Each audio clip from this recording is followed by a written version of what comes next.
السلام عليكم ورحمة الله وبركاته. تحية طيبة لكل المتابعين القناة. الجو حر عارفين، الجيلاتي طبعا شيء أساسي. النهاردة بجد فعلا أنا عملت التجربة دي حوالي 4 أو 6 مرات.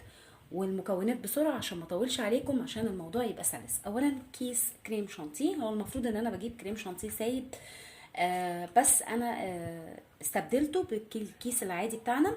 معانا كمان لبن، اي نوع لبن انت عندك بتستخدميه. كيس فانيليا، ودي قشطه زي اللي انا بعملها، اللي هي القشطه بتاعتي اللي قلت لكم وش اللبن. باخدها وبحطها في كيس التلاجة وبحطها في الفريزر زي ما احنا شايفين. ومعانا اخر حاجه اللي هو هيبقى صوص الفراوله. وعلى فكره صوص الفراوله ده في منه كذا فليفر، في الفانيليا وفي الشوكليت. انا النهارده هعمل ايه؟ هعمل حاجتين او 3 اطعمه.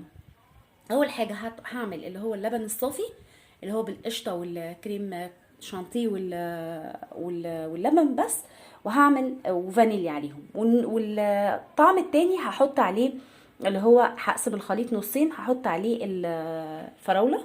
تمام. بس الموضوع محتاج ايه؟ محتاج ان احنا نضربه كويس جدا في الكبه في ثواني. بصوا انا هنا حطيت معلقه كبيره سكر، معلقه كبيره سكر على ابتدي احط اللبن. تمام، مش هزود. هنزل بالكريم شانتيه.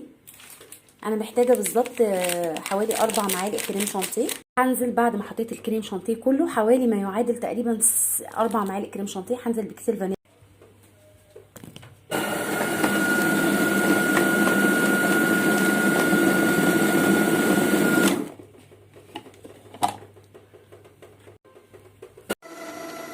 وهنا كان خلاص بقى المفروض ان الخليط، بصوا، عمل معايا كريم شانتيه او التقل معايا.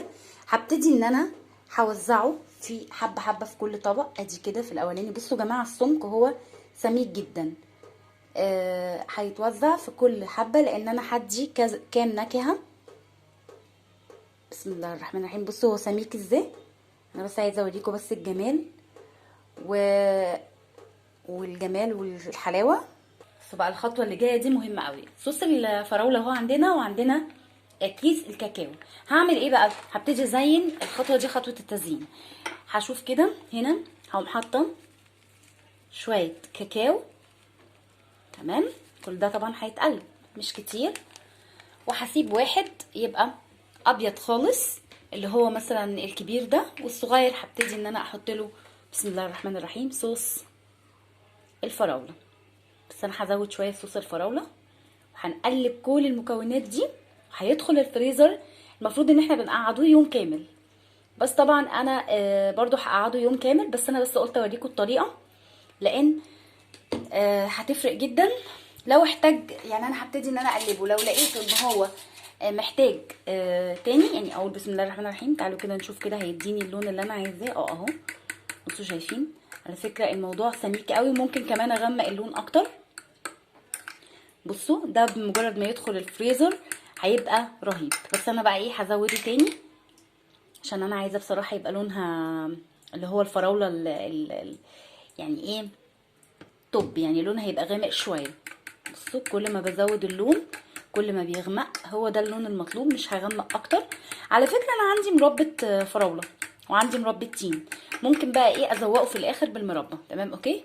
ادي كده اول شكل. يلا ندخل على الكاكاو. بسم الله الرحمن الرحيم. بجد بجد تحفه. زودت كمان صوص الفراوله. هنا الابيض الصافي اللي هي الفانيليا، الحليب اللي بنقول عليه حليب. هنا الكاكاو او اللي انا حطيتها بقت بالشوكليت. تحفه والله العظيم، جباره يا جماعه، وطعمها قنبله. كل ده هيدخل الفريزر لمده يوم كامل. ونبتدي بقى نشكل بقى حسب الرغبه. عايزين في بولات، عايزين في مثلا في العصايه الستيك اللي هي بتاعت الجيلاتي، مفيش مشكله. ما تنسوش بصوا هو قبل، بصوا ما ادخله الفريزر، بصوا هو تقيل ازاي، اللهم بارك. على فكره بقى القشطه اللباني اللي انا عاملاها في البيت دي هي اللي عملت الجمال ده كله.